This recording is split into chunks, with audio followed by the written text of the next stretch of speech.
என்னால் வந்து நீ இறந்துட்டியா அப்படிங்கிறது கூட எடுத்துக்க முடியல.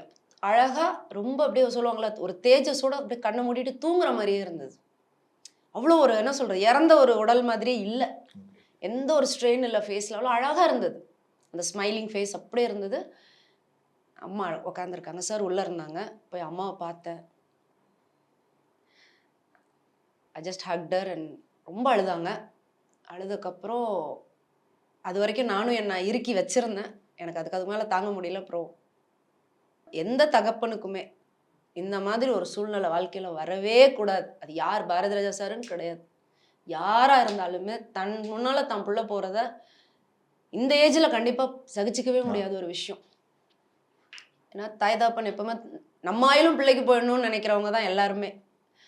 அந்த மாதிரி ஒரு சூழ்நிலையில அவர பார்த்தோன்னே, அவர் அப்படியே உடைஞ்சு போய் என்ன பார்த்தோன்னே அம்சுன்னாரு.